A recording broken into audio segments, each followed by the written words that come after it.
Hello सभी दोस्तों को नमस्कार। कैसे हो? आशा कर रहा हूँ मस्त होंगे, स्वस्थ होंगे। आपकी तैयारी भी अच्छी चल रही है। दोस्तों, आज मैं घनाभ के कुछ क्वेश्चन लेकर आया हूँ। अब भाई 3D अगर पढ़ रहे हो तो इनके फॉर्मूले आने बहुत जरूरी है। देखो, इसमें घनाभ में दे रखा है। अब इसमें देख रखा है घनाभ का। ये दे रखा है आपको।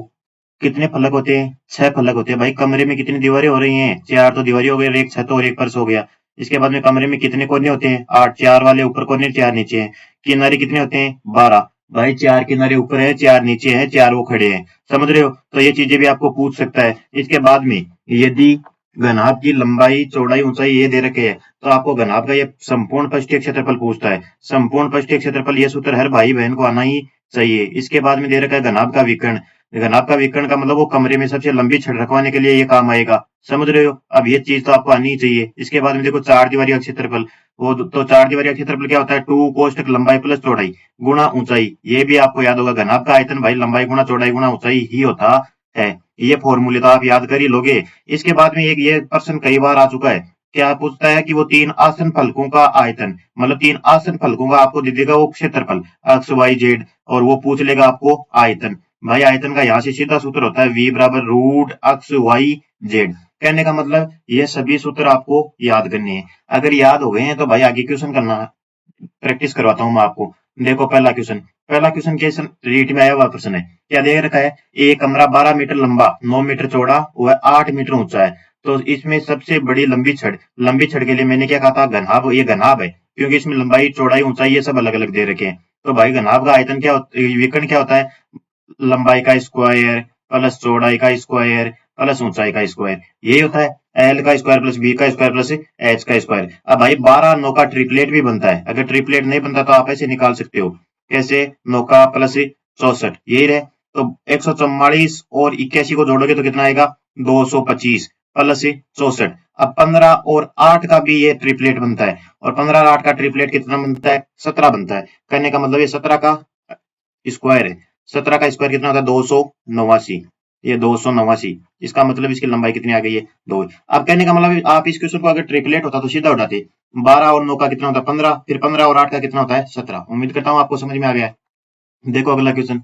अगले क्वेश्चन में दे रखा है एक आयताकार पानी की टंकी, ये पटवारी में आया हुआ प्रश्न है, और इसकी लंबाई, चौड़ाई और ऊंचाई दे रखी है। इसमें कितने लीटर पानी धारण का मतलब वो आयतन पूछ रहा है। अब भाई आयतन इस टंकी में कितना आ सकता है? तो आयतन क्या होता है? लंबाई गुणा चौड़ाई गुणा ऊंचाई, यही होता है। तो इनको गुणा ही करना था। 8 गुणा 6 गुणा 2.5। अब भाई 2.5 है, इसको 25 है, 150 बना लो। इसको और इसको गुणा करोगे तो 150 आएगा, मतलब 15.0 आ गया। गुणा 8, 15 इंटी 120, इसका मतलब 120 मीटर क्यूब आ गया है। 120 मीटर क्यूब आ गया है। अब भाई 1 मीटर क्यूब में कितना लीटर होता है? 1000 लीटर। 1000 लीटर। तो हमारे पास कितने मीटर क्यूब है? 120 है। तो इसको 120 से गुणा करो, तो 120 गुणा 1000। समझ रहे हो? शायद option C is the correct answer. देखो अगला क्वेश्चन, क्वेश्चन नंबर 3 रेट में आया हुआ है। वो पूछ रहा है कि 2 मीटर, 2 मीटर तो है लंबाई, चौड़ाई, ऊंचाई। इसका मतलब ये क्या दे रहा है? घनाभ दे रहा है। पानी के टैंक को एक नल द्वारा 20 लीटर प्रति मिनट की गति से भरने में लगा समय, मतलब 1 मिनट में वो 20 लीटर पानी भरता है। तो भाई टंकी में कितना पानी आता है पहले तो वो चेक करेंगे। उसको चेक करने के लिए हम इसका लिखेंगे आयतन। तो लंबाई गुणा चौड़ाई गुणा ऊंचाई, करो इनको। 2 गुणा 1.5 गुणा 1, ये कितना आ गया है? 3 मीटर क्यूब, क्योंकि मीटर में दे रखा है। अब 3 मीटर क्यूब, हम भी अभी पिछले क्वेश्चन में क्या कहा था? 1 मीटर क्यूब में कितना लीटर हो रहा है? 1000 लीटर, ये हो रहा है। इसका मतलब कितने लीटर की टंकी है? 3000 लीटर की है। अब वो 20 लीटर भर रहा है 1 मिनट में। तो 1 मिनट में कितना भर रहा है? 20। तो इसको कितने मिनट लगेंगे इस टंकी को भरने में? 150 मिनट। अब 150 मिनट तो ऑप्शन में है नहीं। 150 मिनट का मतलब 2.5 घंटे हो गए हैं। मिनट, 2.5 घंटे हो गए हैं। इसका मतलब option D is the correct answer. उम्मीद करता हूँ आप सही कर लोगे इसको भी। क्वेश्चन नंबर 4 देखो। एक घनाभ का आयतन दे रखा है। घनाभ का क्या दे रखा है? आयतन। और आयतन कितना दे रखा है आपको? आयतन दे रखा है 440, 440 घन सेमी, ये दे रखा है। और आधार का क्षेत्रफल दे रखा है। आधार का क्षेत्रफल कितना दे रखा है आपको? आधार का क्षेत्रफल, और क्षेत्रफल दे रखा है 88। भाई किसी भी चीज का आयतन निकालते हो तो क्या आता है? आयतन का सूत्र क्या होता है? आधार का क्षेत्रफल, आधार का क्षेत्रफल गुणा ऊंचाई, यही काम आता है भाई सब जगह। आयतन इसी से बनता है। तो बराबर क्या होता है? आयतन क्या होता है? आयतन। अब ये सीधा सूत्र में ये मान रखना था, आधार का क्षेत्रफल कितना दे रखा है 88 गुणा ऊंचाई हमें पूछिए एच बराबर आयतन कितना दे रखा है 440। अब भाई 44 एकम 44 और 44 गुणा 88 ये 2 बार कट गया, 2 गुणा एच बराबर कितना आ गया है 10 ये है, तो एच बराबर कितना आ जाएगा 5। दूसरी बात, अब आप समझ रहे हो कि ये आधार का क्षेत्रफल ये सूत्र कहाँ से आया। तो भाई ये देखो जो बेलन बनाते हैं उसमें पाई आर स्क्वायर एच ही तो लिखाते हैं निकलते हैं, तो आधार का क्षेत्रफल क्या है पाई आर स्क्वायर, यही हुआ ना, और ऊंचाई से गुणा कर रहे हैं। आयतन का मतलब यही होता है आधार का क्षेत्रफल गुणा ऊंचाई। देखो अगला क्वेश्चन, एक घनाकार आकृति की विमाएं, और विमाएं कितनी दे रखी है, विमाएं आपको दे रखी है 12 8 और 6, और इसका पूछा क्या है आकृति का पृष्ठीय क्षेत्रफल। घनाभाकार है ये, घनाभाकार आकृति है, क्यों बार लंबाई चौड़ाई ऊंचाई इसके अलग अलग है, तो इसका क्षेत्रफल क्या होता है, अरे घनाभ का पृष्ठीय क्षेत्रफल क्या होता है 2 कोष्ठक लंबाई गुणा चौड़ाई, मतलब 12 गुणा 8 प्लस 8 गुणा 6 प्लस 6 गुणा 12 यही होता है। अब इनको गुणा ही करना था भाई, देखो 2 कोष्ठक 12 इंटी 96 प्लस 8 चौगु 48 प्लस 12 12 चिकानी 72। अब इनको जोड़ दो, या तो यूनिट डिजिट से भी इसको कर सकते हैं, कैसे करते हैं बताओ, 2 से था, यहाँ देखो 8 और 10 10 और 10 और 6, इसका मतलब यहाँ 6 आ रहा है, पहला अंक 6 आएगा। अब 6 को जब 2 से गुणा करोगे तो 2 आएगा, आंसर में 2 केवल 432 में ही है। या इसको आप जोड़कर भी कर सकते हो, अगर जोड़कर करोगे तो ये कितना आ जाएगा 216 आ जाएगा, 2 गुणा 216, और 216 को गुणा करोगे तो कितना आएगा 432। उम्मीद करता हूँ आप ये प्रश्न भी कर लोगे, ये रीट में आया हुआ प्रश्न है भाई, सभी क्वेश्चन पिछले सालों में आए हुए हैं, मैं बता रहा हूँ। ये देखो इस प्रश्न ने हमारी भर्ती में कई लोगों को बाबू बनाया है। तो देखो क्या बोल रहा है, एक घनाभाकार कांच का डब्बा दे रखा है और इसका कांच के डब्बे का क्षेत्रफल पूछा है, मतलब घनाभ का क्षेत्रफल ही पूछा है। 2 कोष्ठक लंबाई गुणा चौड़ाई प्लस चौड़ाई गुणा ऊंचाई प्लस प्लस ऊंचाई गुणा लंबाई इनको करना है। अब गुणा ही तो करना था, करने का मतलब 25 गुणा 20, 25 गुणा 20 कितना होता है बताओ भाई, 25 गुणा 20 प्लस 20 गुणा 10 प्लस 10 गुणा 25 यही होता है ना। अरे 10 गुणा 25 ये लो, इनको गुणा ही तो करना है, करो गुणा, 2 25 दूनी 50 500 प्लस 200 प्लस 25 10 250 ये लो, 500 और 2 700 4 9 500 4 950। अब 950 को 2 से गुणा करना था भाई, 1000 को 2 से गुणा करो 2000 से 100 कम हो जाएगा 1900। उम्मीद करता हूँ आप ये प्रश्न भी आप कर लोगे। Option C is the correct answer. देखो एक घनाभाकार टैंक जो 2 मीटर लंबा 5 मीटर चौड़ा और 1.5 मीटर गहरा है, इसमें कितने लीटर पानी भरा जा सकता है, भाई आयतन निकालना है। अब इस प्रश्न ने भी देखो हमारे जैसे कईयों को बाबू बनाया है, देखो एलडीसी में आया हुआ है, तो आयतन कैसे निकालोगे, लंबाई गुणा चौड़ाई गुणा ऊंचाई, अब गहराई का मतलब ऊंचाई तो है, अब इनको गुणा करो, करो भाई। अब इसको देखो 15 दूनी 30, मतलब ये 3 हो गया, 3 को करो 5 से गुणा तो कितना आ गया है 5 3 15, 15 क्या है ये मीटर में है, तो ये मीटर क्यूब। अब 1 मीटर क्यूब में मैंने पहले भी बताया था कितना था 1000, तो इसमें कितना हो जाएगा 15000। कर सकते हो। देखो अगला क्वेश्चन, एक घनाभ का आयतन दे रखा है भाई, और किन्हीं 2 सतहों का क्षेत्रफल दे रखा है, और घनाभ के सभी किनारों की लंबाई, अब किनारे कितने होते हैं घनाभ में 12 होते हैं, 12 की लंबाई का पूछा है। अब देखो देखो इसमें दे रखा है घनाभ का आयतन, क्या दे रखा है आयतन, और आयतन बराबर मैंने क्या कहा था, अगर फलकों का क्षेत्रफल दे रखा है तो क्या था रूट एक्स वाई जेड यही होता है। अब रूट हटाओगे तो इधर इसका स्क्वायर आ जाएगा आयतन का, तो आयतन का स्क्वायर का मतलब 140 गुणा 140 हो गया, और उधर क्या हो जाएगा एक्स वाई जेड, एक्स का मान 28 है, वाई का मान 20 है, और जेड का मान हमें निकालना है, एक फल का वो निकालेंगे। अब 22 28 को काटोगे, पहले बात तो संख्या लगभग कटने वाली रहती है, 28 5 140, और 20 से काटो इसको, 20 7 140 हो रहा है, इसका मतलब जेड के जो 2 फलक है वो 5 गुणा 7 के रूप में है। अब मेरे सामने कहने का मतलब थोड़ा सा थिंकिंग लगाओ कि ये 28 है, ये 20 है, एक हमारे पास 35 आ गया, ये तो है। अब देखो इसमें देखो 7 चौक 28 हो रहा है नहीं हो रहा, 7 चौक 28, फिर 4 पंजो 20, फिर देखो 5 7 35। अब देखो इसमें हो रहा है ना, लंबाई गुणा चौड़ाई प्लस चौड़ाई गुणा ऊंचाई प्लस ऊंचाई गुणा लंबाई। अब इनसे आप चेक भी कर सकते हो भाई आयतन आ रहा है कि नहीं आ रहा। अब मेरे भुजा क्या क्या आई है, देखो 7 आई है, 4 आई है, और कितने ये 5। अब इनको गुणा करो, 7 पंजो 35 4 140, मतलब इसका आयतन आ रहा है। अब इनकी लंबाई, किनारों की लंबाई तो पूछी है भाई, अब किनारों की लंबाई क्या होती है, 4 कोष्टक L plus B plus H. अरे कहने का मतलब ये 12 किनारे होते हैं, तो ये 3 4 4 किनारे तो होते हैं ना, 4 जगह लंबाई है, 4 जगह चौड़ाई है, 4 जगह ऊंचाई। अब इसको गुणा ही तो करना था। अब इनको जोड़ो, 5 और क्या जोड़े, लंबाई चौड़ाई ऊंचाई, 7 और 4 11 5 16। अब इस 16 को जोड़ोगे, 16 चौक कितना आ जाएगा, 64। उम्मीद करता हूँ आपको ये भी समझ में आ गया है। अब ये सेंटीमीटर जब स्क्वायर पूछे तो फर्स्ट क्षेत्रफल पूछे तो स्क्वायर, आयतन पूछे तो आप क्यूब लगा सकते हो। देखो क्वेश्चन नंबर, ये रीट 2022 में आया हुआ। इस पर्सन ने देखो कईयों को अध्यापक बना रखा है। 5 सेंटीमीटर भुजा के दो घनों को जोड़कर ये घना बनाया जाता है। भाई ये लो, ये कोई घन है, मतलब चौक वाले डब्बू को जोड़ना ही है, दो को जोड़ रहा है।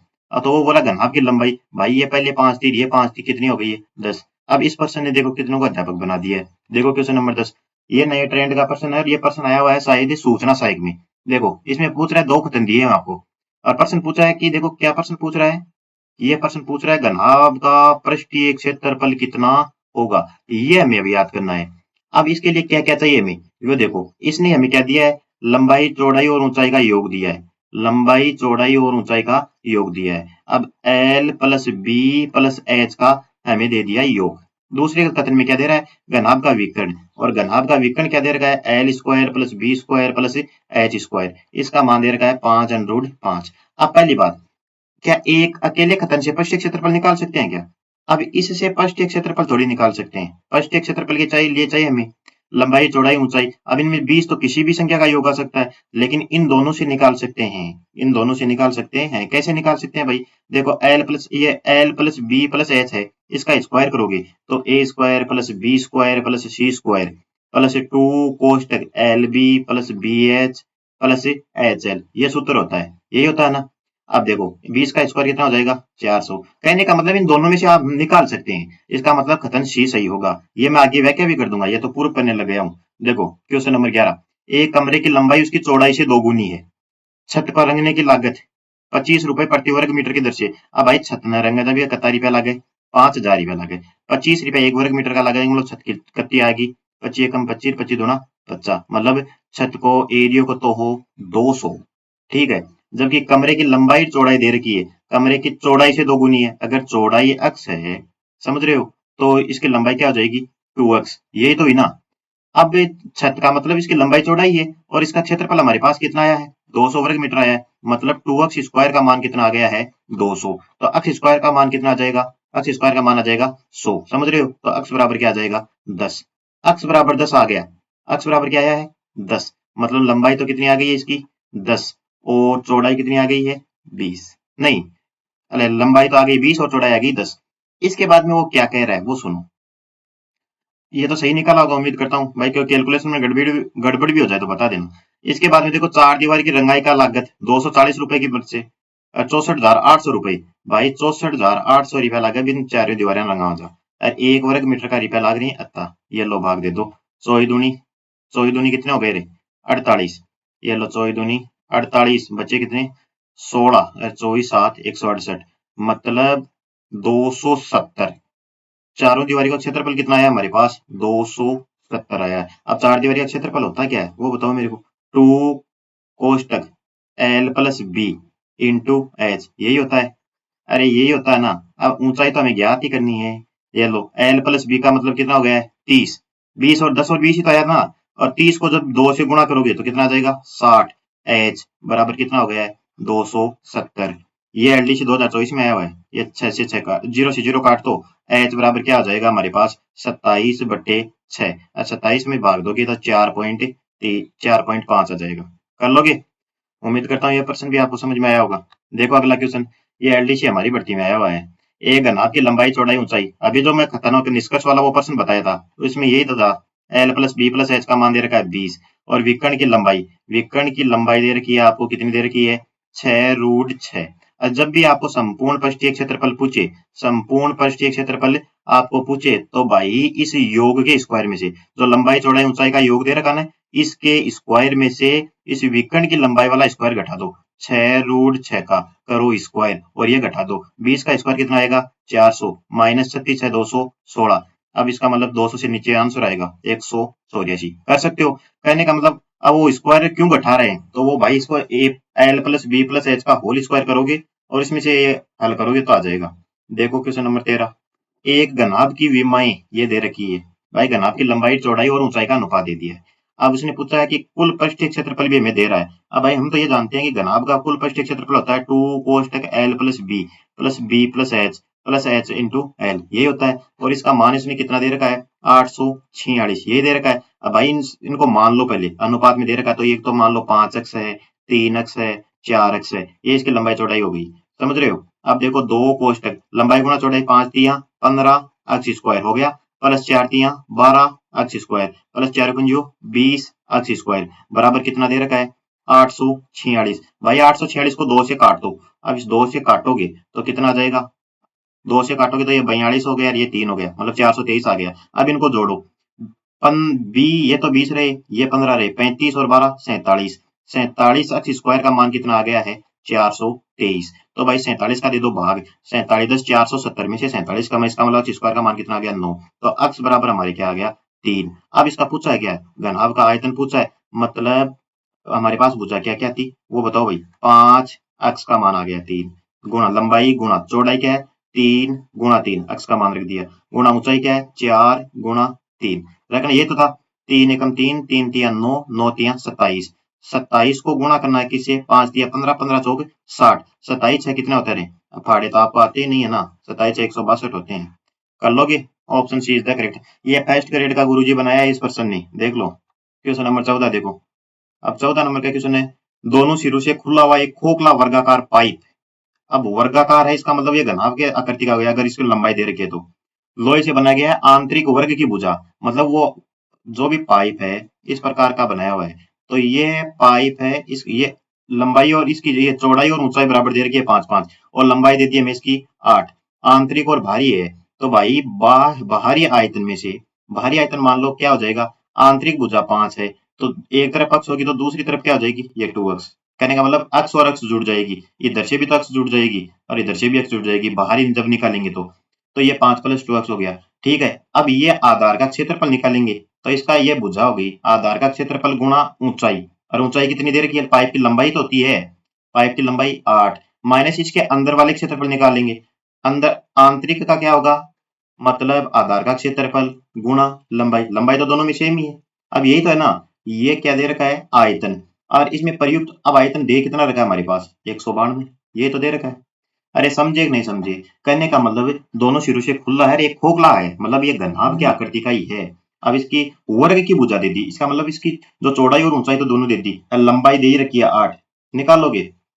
अब देखो 8 दोनों से एक कॉमन ले लो और इधर दे दो भाग। अब 192 में जब भाग दोगे तो भाई 192 में 8 का भाग दोगे, मतलब 24 चौक 96 दूनी 192, ये 24 आ गया। ठीक है, अब देखो 5 + 2x का होल स्क्वायर बचा, माइनस 25 बराबर कितना है 24। अब इस 25 को इधर लाओगे और जोड़ोगे तो कितना हो जाएगा 49। अरे 49 किसका स्क्वायर होता है बताओ, 5 + 2x बराबर कितना हो गया 7, 7 का स्क्वायर होता है। अब 5 को भी उधर ले जाओ तो कितना बचेगा 2, तो x बराबर क्या आ गया 1। हमने ये मोटाई तो मानी थी, x बराबर क्या आ गया 1। अब कई भाइयों के दिमाग में आ रहा है 2x कैसे हुआ, भाई जो खोखला है उसका उधर भी इधर भी तो जोड़ रहा है वो, ये देखो इधर इधर भी तो जुड़ेगा और इधर भी जुड़ेगा। अब खोखला बना तो ऐसे ही तो बना होगा, समझ रहे हो ना।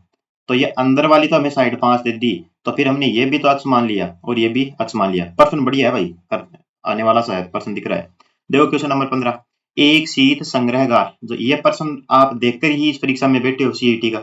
एक शीत संग्रहगार की लंबाई उसकी चौड़ाई से दोगुनी है, चौड़ाई भाई अक्ष हुए जब लंबाई होगी 2x, और ऊंचाई दे रखी है वो 3। चार दीवारी का क्षेत्रफल दे रखा है, चार दीवारी का क्षेत्रफल क्या होता है 2 कोष्टक लंबाई प्लस चौड़ाई इंटू लंबाई प्लस चौड़ाई इंटू ऊंचाई, ये तो होता है बराबर कितना दे रखा है। अब ऊंचाई कितनी दे रखी है 3 दे रखी है, इसे h की जगह 3 मान ही रख दो, यहाँ h की जगह 3, तो ये 108 आया, ये आया। अब 108 को इसको काटो 2 से तो कितना बना 54। अब इस 3 से भी काट दो ऊंचाई वाले से तो ये कितना आया 18। अब 2x और x कितने हो गए, 3x बराबर कितना हो गया 18, तो x बराबर कितना हो गया 6, x बराबर 6 हो गया। तो भाई इसकी चौड़ाई तो आ गई 6, लंबाई आ गई 12, ऊंचाई हमें दे रखी है, ऊंचाई कितनी दे रखी है, ऊंचाई दे रखी है 3। अब इसका क्या पूछा है आयतन, आयतन का मतलब लंबाई गुणा चौड़ाई गुणा ऊंचाई, 6 तिया 18, 18 गुणा करो 12, 18 गुणा 12 कितने होते हैं 18 10 180, 18 दूनी 36, मतलब 216। अब भाई आयतन पूछा है तो मीटर क्यूब। उम्मीद करता हूँ आपको ये भी समझ में आ गया है। देखो क्वेश्चन ये भी RS जो है STM तहसीलदार बना कर रहे हैं पर्सन। देखो एक आयताकार कमरा दे रखा है जिसको जो 12 मीटर लंबा है, 6 मीटर चौड़ा है, 4 मीटर ऊंचा है और इसके 2 दरवाजे हैं। दरवाजों की लंबाई चौड़ाई दे दी है, खिड़कियां भी दे दी है। यदि दीवार पर रंग कराने का वे दर है 15 रुपए प्रति वर्ग मीटर। अब भाई जो भी मान लो हमारे क्षेत्रफल आया, हम उसको कितने से गुणा करेंगे? 15 से। तो हमारे क्या आएगा आंसर? ये वे तो पूछ रहा है, इसका मतलब इस 15 का उस आंसर में भाग लग जाएगा। अब भाई 15 का मतलब ये 5 और 3 ही तो है। दोनों संख्या जो भी आंसर आएगा वो 5 और 3 से कटेगा। अब देखो 5, यहाँ भी 5 है, यहाँ भी 5 है, यहाँ 0 है, यहाँ 5। इसका मतलब ये 5 से तो सभी संख्या ही कट रही है। अब मैं 3 से काटने वाला देखता हूँ। देखो 3 से वही संख्या कटती है जिनके अंकों का योग कितना होता है? 3 से कटता है। तो ये 9 तो कट ही रहा है। फिर 5 और 5 10 और 1 11, ये संख्या नहीं कट रही। इसका मतलब मेरा ये आंसर तो नहीं होगा। इसमें देखो 2 और 1 3, ये तो कट रहा है। 5 और 5 10, ये नहीं कट रहा। इसका मतलब मेरा आंसर ये भी नहीं होगा। इसमें देखो 2 और 1 3, ये संख्या हो सकती है। इसमें देखो 5 और 5 10 और 2 12, इसका मतलब मेरा आंसर केवल बी और डी में ही आएगा। अब इसको हल करके चेक कर लो। कैसे करोगे बताओ? सबसे पहले तो इसका निकालो क्षेत्रफल। क्या दे रखा है? यदि दीवारों पर रंग कराने का, तो दीवारों पर रंग कराने का मतलब दीवारों का क्षेत्रफल निकालने की। तो क्या लगेगा? क्या होगा क्षेत्रफल? एल प्लस बी गुणा एच, यही होता है। देखो भाई दो कोष्टक, लंबाई कितनी है 12 और चौड़ाई कितनी दे रखी है 6, 12 8 6 18 और ऊंचाई कितनी दे रखी है 4। इसका मतलब चारों दीवारों का क्षेत्रफल कितना आ गया? 18 चौक 72 दूनी 144, ये आ गया। अब इसमें से हम भाई खिड़कियों पर और उन पर कलर थोड़ी कर रहे हैं। अब तो दो दरवाजे हैं। कितने दरवाजे हैं? दो। और दोनों का क्षेत्रफल, दरवाजे आयताकार ही तो है, 2 गुणा 1 है। तो आयत का क्षेत्रफल कितना है? 2 गुणा 1 माइनस इनके बाद में खिड़कियां हैं। कितनी है? 2 ही खिड़कियां हैं। कितने नाप की है? 1.5 गुणा 1, लंबाई गुणा चौड़ाई। अब निकाल दो 144 में से 4 माइनस 15 दूनी 30, 7 निकालो कितना आ गया? 137। हमारे पास ये वर्ग मीटर आया है। एक वर्ग मीटर के वो 15 रुपए ले रहा है, तो भाई 15 से इसको गुणा ही करना था। 15 संति 105 और 15 ती 45 और 10 कितने हो गए? 55। 5 हासिल लगी, 15 और 5 20। Option D is the correct answer. ये इस पर्सन ने देखो कईयों को IRS का परिपास करवाया है, समझ रहे हो? देखो अगला क्वेश्चन। अब मैं कुछ क्वेश्चन लेकर आया हूँ एनसीईआरटी से। मेरे पास प्रीवियस ईयर्स के इतने क्वेश्चन थे, बाकी क्वेश्चन मेरे पास एसएससी के थे। तो देखो एक घनाभ की लंबाई चौड़ाई ऊंचाई दे रखी है। घनाभ का संपूर्ण पृष्ठीय क्षेत्रफल, घनाभ का संपूर्ण पृष्ठीय क्षेत्रफल होता है 2 कोष्टक लंबाई गुणा चौड़ाई प्लस चौड़ाई गुणा ऊंचाई प्लस ऊंचाई गुणा लंबाई। अब भाई सीधा गुणा भाग करना है। अब ये गुणा भाग आप मेरे से सीख रहे हो तो ये गलत ही है। बाहर निमागा कितना हो गया? 108, 9 पंजियों 45 प्लस 12 पंजियों 60। अब इनको जोड़ो और 2 का दे दो भाग। बताओ 60 और 40 कितने हो गए? 105। ये 60 और 40 100 और 5 105। 105 और 108 कितने हो गए? 213 गुणा 2 बराबर कितना हो गया? 426। अब क्या पूछा है? ये भाई पृष्ठीय क्षेत्रफल पूछा था सेंटीमीटर स्क्वायर। कर लोगे? क्वेश्चन नंबर 18 देखो। एक संदूक का माप दे रखा है और संदूक को कवर बनाने में कितने वर्ग सेमी? वर्ग सेमी का मतलब वो क्षेत्रफल पूछ रहा है। और ये संदूक का माप दे रखा मतलब वो घनाभ के आकार का है। लंबाई चौड़ाई ऊंचाई दे रखा है ना। तो क्या दे रखा है? बी लंबाई गुणा चौड़ाई गुणा, ये क्या दे रखा है? 50 गुणा 36 प्लस 36 गुणा 25 प्लस 25 गुणा 50, यही होगा। अब भाई ये गुणा भाग आपको करने ही पड़ेंगे। देखो 36 5 180 होते हैं, ये लो 1800 प्लस 36 गुणा 25, 36 गुणा 72 और 18 कितने हो गए? 90, ये 900 हो गया प्लस 25 5 125, ये 1250 हो गए। 18 और 9 27 और 12 3950। और 3950 को भाई 2 से बाहर कोष्टक के बाद 2 रेख रखा है। 39 दूना 78 और 1 79 सेंटीमीटर स्क्वायर। उम्मीद करता हूँ आपको समझ में आ गया है। यह प्रश्न आने वाला भी लग रहा है मेरे को भी। देखो एक घनाभ की लंबाई चौड़ाई ऊंचाई का योग दे रखा है। ये प्रश्न तो बहुत बार आ चुका है। L plus B plus H का मान दे रखा है 19। इसके बाद में इसके विकर्ण की लंबाई दे रखी है। किसकी लंबाई दे रखी है? विकर्ण की लंबाई। अब बताओ भाई विकर्ण की लंबाई क्या होती है? Root L square plus B square plus H square. मैंने क्या कहा? संपूर्ण पृष्ठीय क्षेत्रफल जब भी आपको पूछे तो इस योग के स्क्वायर में से विकर्ण का स्क्वायर घटा दो। बताओ 361। अब 19 का स्क्वायर आपको नहीं आ रहा है तो बेटे बेटे गुणा कर लेना। 361 में से ये 121 घटाओगे कितना आ जाएगा? 240। समझ रहे हो? देखो अगला क्वेश्चन। एक 6 मीटर भुजा के वर्गाकार पर्स। अब पर्स है वर्गाकार मतलब इसकी चारों भुजाएं बराबर है वर्ग की। नीचे जो पर्स था हमारे कमरे में, इसका मतलब लंबाई और चौड़ाई तो कितनी हो गई इसकी? 6 और 6। इसके बाद में इसकी ऊंचाई हमें ज्ञात करनी है और कमरे की ऊंचाई पूछी है। तो इसका आयतन देख लो। अब कमरे में घन मीटर, घन मीटर इसका मतलब ये आयतन हमें दे दिया है। आगे घनार इसका मतलब क्यूब है, जहां क्यूब होता है इसका मतलब आयतन होता है। अब 6 को 6 से गुणा करो, 6 तिया 36, 6 6 36 और 36 5 180। अब आपकी सबसे बड़ी कमी है आपको फाड़े नहीं आ रहे हैं। भाई फाड़े तो आपको याद करने ही पड़ेंगे। अब देखो अगला क्वेश्चन, देखो क्वेश्चन नंबर 21। 22 मीटर लंबी 1.5 मीटर ऊंची 70 मीटर चौड़ी दीवार बनाने के लिए ये ईंटों का माप दे दिया, कितनों ईंटों की आवश्यकता होगी। भाई जो इस दीवार का आयतन है 22। अब देखो दीवार में तो जो लंबाई दे रखी है वो मीटर में दे रखी है, तो मीटर को बदलो सेंटीमीटर में, तो 22 गुणा 100 गुणा 1.5 गुणा 100 हो गया, गुणा 70 सेंटीमीटर ही दे रखी है इसकी चौड़ाई। तो अब ये तो दीवार का आयतन हुआ। अब हम कह रहे हैं एन ईंटें लगेगी और प्रत्येक ईंट का आयतन क्या होता है 22 गुणा 10 गुणा 7 ये होता है। अब भाई एन का मान चाहिए तो इसमें भाग ही तो देना है उधर जो संख्या है उसका। तो एन के पास जो भी संख्या पड़ी है उनको इधर लिया और भाग दे दो, 22 गुणा 10 गुणा 7, 22 से तो 22 कट ही रहा है। और ये देखो ये 10, एक जीरो से एक जीरो ये काट दो, और ये 7 वाला ये 10 आ गया है। ठीक है, तो ऊपर क्या बचा 10 गुणा 1.5 गुणा 100 गुणा 10, ये तो बचा। इस 10 से ये 15 बन गया, तो ये लो 15,000। भाई 15,000 ईंटा उसी ने जब यारो काम सरसी, समझ रहे हो। देखो अगला क्वेश्चन। 10 मीटर लंबे 8 मीटर चौड़े व 6 मीटर ऊंचे कमरे में अध्यक्ष है। भाई जब भी आपको छड़ की वो लंबाई पूछ रहा है कमरे में कितना क्या चल रहा है, तो भाई L square plus B square plus H square, ये विकर्ण ही पूछ रहा है हमें। अब भाई एल स्क्वायर का मतलब कितना हो गया है 10 का स्क्वायर 100 हो गया, 8 का स्क्वायर 64 हो गया, 6 का स्क्वायर 36 हो गया है। अब भाई 64 और 36 मुझे तो पता है कितना हो जाएगा, 100 और 100 कितने हो गए 200, 200 में से 10 को बाहर ले लो, मतलब 100 गुणा 2 लिख सकते हैं ना। अब यहाँ से 10 तो आ जाएगा बाहर, ये 100 2 और आगे दे रखा है मीटर। कर सकते हो ये प्रश्न। उम्मीद कर रहा हूँ आपको पसंद आ रहा है। भाई पसंद आ रहा है तो वीडियो को लाइक शेयर सब्सक्राइब कर दिया करो। ये भी आपके एनसीईआरटी में दिया होता है, घन का आयतन दिया हुआ है। घन का आयतन क्या होता है रे, भुजा क्यूब, कल ही मैंने बताया था। और भुजा क्यूब का मान कितना है 512। अब जिस भाई को ये क्यूब का पता नहीं है तो वो इस प्रश्न को कैसे करेगा बताओ। ये 8 8 का क्यूब है, 8 मीटर है, समझ रहे हो।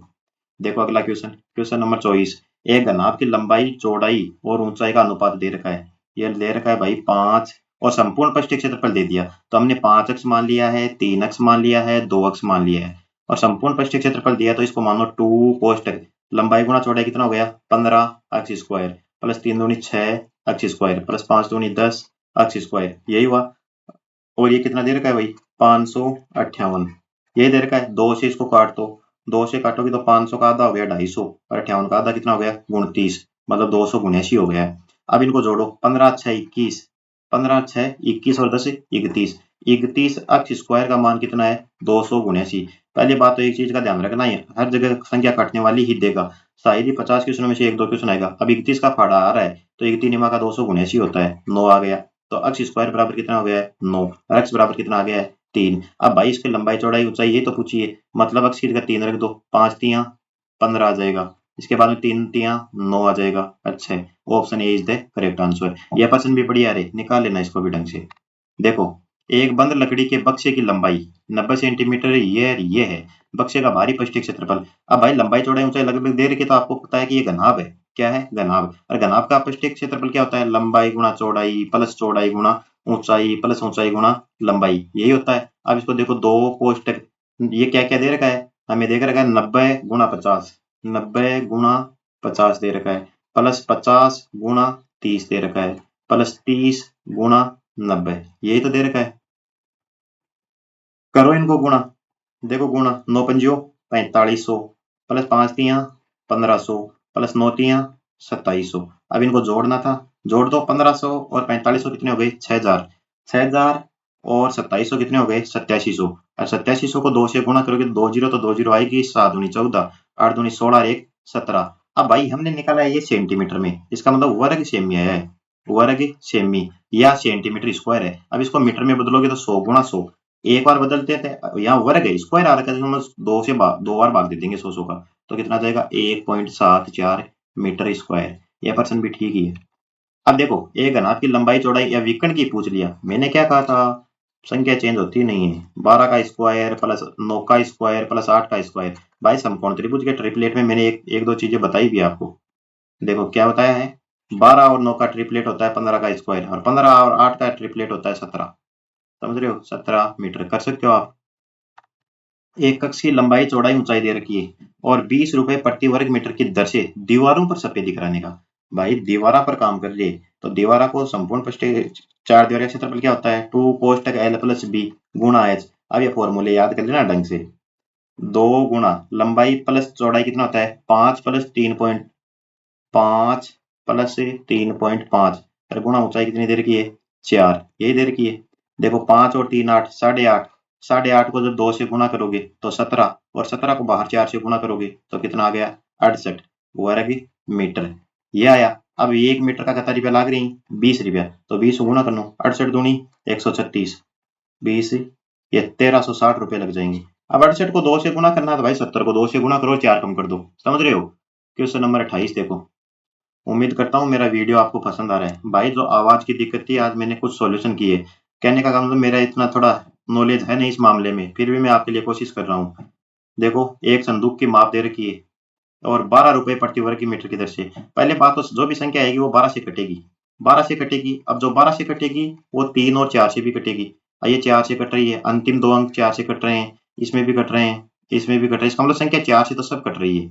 अब 3 से कट रही है, 3 वाली काट दो। देखो ये 3 से कट रहे 6 और 3 9, इसका मतलब ये कट रही है। ये नहीं कट रही, इसका मतलब ये आंसर नहीं हो सकता है। 3 और 2 5, ये भी नहीं हो सकता है। 4 और 2 6, इसका मतलब ऑप्शन ए और ऑप्शन डी ये दो में से होगा।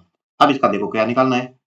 एक संदूक की माप है वार्निश करने का। भाई ये पृष्ठीय क्षेत्रफल पूछ रहा है। 3 दूनी 6, 18 दूनी 36, 3.6 प्लस 18 तियम 54, 18 तियम 54, यही आया। अब इनको जोड़ो कितना आया 36 और 54 हो गए 90। इसका मतलब ये मान हो गया 9, 9 और 6 कितने हो गए 15, 15 दूनी कितने हो गए 30। अब भाई जी रुपया कितना ले रही है 1 वर्ग मीटर का 12, तो 12 को 3 से गुणा करो 12 तियम 36, 360 रुपया लाख से कर सकते हो। तो भाई अगर मेरा ये वीडियो पसंद आया है और अगर आपको ये सब कुछ चीजें समझ में आई है तो क्वेश्चन नंबर 29 का आंसर आप कमेंट बॉक्स में दोगे और आप ये भी बताना कि मेरा प्रयास आपको कैसा लग रहा है। उम्मीद करता हूँ आपको पसंद आया है। भाई गनात के मेरे पास जितने क्वेश्चन थे जो राजस्थान की विभिन्न भर्तियों में आए हुए हैं वो सभी क्वेश्चन मैंने आपके सामने लाकर रख दिए हैं। बाकी क्वेश्चन मेरे पास एसएससी के हैं, समझ रहे हो। तो कोई भी क्वेश्चन में दिक्कत हो तो आप मेरे को टेलीग्राम पर पूछ लेना। इस क्वेश्चन का आंसर कमेंट बॉक्स में देना है। अच्छे अच्छे कमेंट करो ताकि मुझे भी मोटिवेशन मिले भाई। और इसके अलावा भाई कोई क्वेश्चन ना आए तो मैं टेलीग्राम पर कई बार क्वेश्चन का आंसर नहीं दे पाता हूँ भाई, समय नहीं मिल पा रहा है। तो आप मेरी भी व्यवस्था को समझे। तो चलो मिलते हैं अगले वीडियो में, तब तक धन्यवाद।